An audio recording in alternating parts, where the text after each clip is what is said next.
चलिए लेकर आ गया हूं एक और सवाल एटॉमिक स्ट्रक्चर का, जो कि पूछा गया है टॉपिक क्वांटम मैकेनिकल मॉडल से। एग्जैक्टली टॉपिक है श्रोडिंगर वेव इक्वेशन। तो जिस बच्चे को भी श्रोडिंगर वेव इक्वेशन को अप्लाई करना आता है, उस इक्वेशन को वो जानता है, तो ये सवाल बहुत ज्यादा बेसिक है एटॉमिक स्ट्रक्चर का। तो हमेशा की तरह आप वीडियो को पॉज करेंगे, पहले खुद सोल्व करके देखेंगे, उसके बाद वीडियो प्ले करना है और देखना है मैं इसको कैसे सोल्व करता हूं, और देखते हैं कितने बच्चों ने सही किया है। चलिए तो एक ट्राई आप कर लीजिए।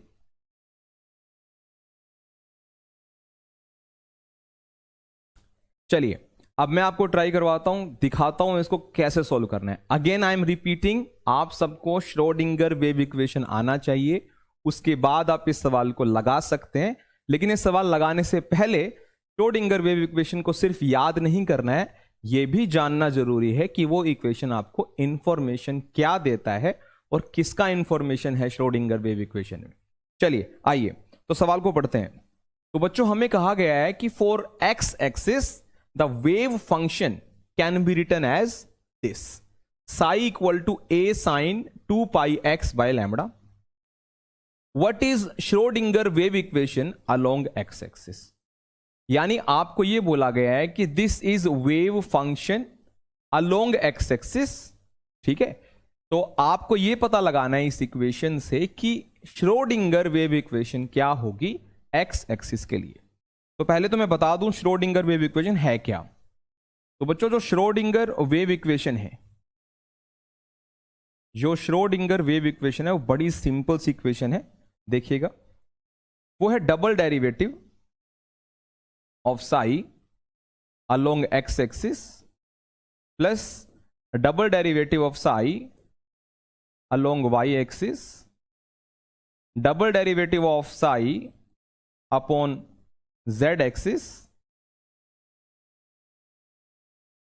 plus a constant value 8 pi square m by h square, where h is Planck's constant, right? You know that, into e minus v psi equal to 0. So this is Schrodinger wave equation talking about the three dimensional motion of an electron. तो हमारा जो सवाल है उसके लिए हमें पूरी equation apply नहीं करनी है, उसके लिए हमें सिर्फ ये देखना है कि एक्स एक्सिस पर श्रोडिंगर वेव इक्वेशन क्या है। तो ऑब्वियस है बच्चों, अगर आप देख पा रहे हैं, तो अगर एक्स एक्सिस पर इंफॉर्मेशन निकालना है तो बाकी सबकी हमें कोई जरूरत नहीं है। इसका मतलब हमें सिर्फ इस पे ध्यान देना है, ये है हमारा डाटा, सिर्फ इस पर ध्यान देना है। चलिए फिर अगर सच में यही निकालना है तो हमें साई दे ही रखा है, तो आपको बस डबल डेरिवेटिव करना है, बस इतना इजी है। मैं कह रहा था ना, जिसको श्रोडिंगर वेव इक्वेशन आती है उसके लिए सवाल बिल्कुल भी कुछ नहीं है। तो आपको ये जो साई दिख रहा है इसका आपको डबल डेरिवेटिव करना है और ये सवाल हो गया। देखिए हमें क्या गिवन किया है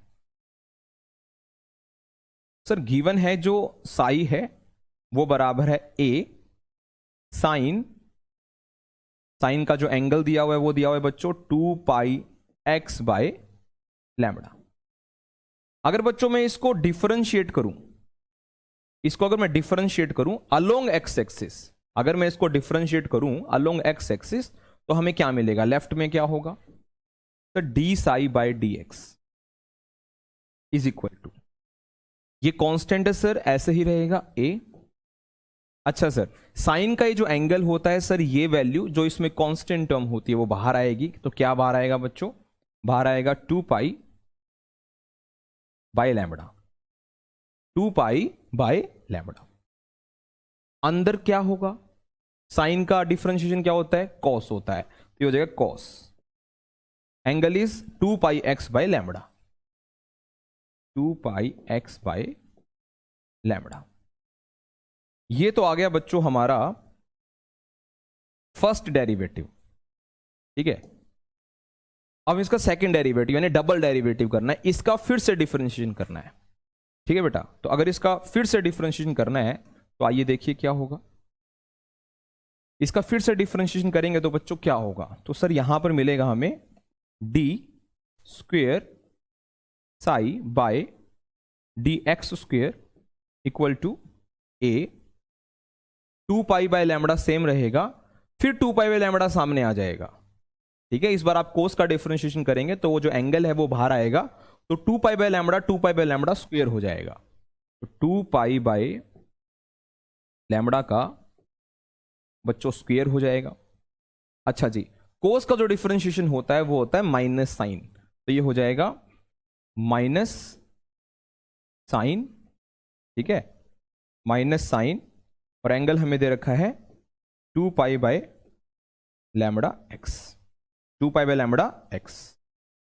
इतनी बात क्लियर, इतनी बात क्लियर है बच्चों? तो अगर आप देखें, इसको ध्यान से देखें, अगर मैं इस इक्वेशन को बच्चों, इस इक्वेशन को उस साइड अगर आपको सोल्व करके दिखाऊं, आइए, तो लेफ्ट में है हमारे double derivative d square psi by d x square.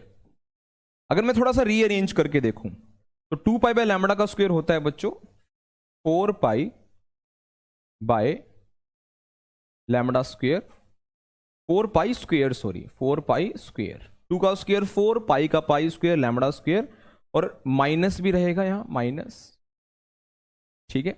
अच्छा, a into this sine 2 pi by lambda x, a into sine 2 pi by lambda x is Sai. तो ये जो वैल्यू आप देख रहे हैं, ये जो वैल्यू देख रहे हैं, ये वाली value a into this bracket वाली टर्म, तो ये साई ही है, ठीक है। तो यहां आ जाएगा बच्चों साई। तो ये हमारा सोल्व हो गया। अगर आपको थोड़ा सा और सोल्व करना है तो ये हो जाएगा d square psi by d x square, minus उधर जाके प्लस हो जाएगा, plus 4 pi square by lambda square psi equal to 0।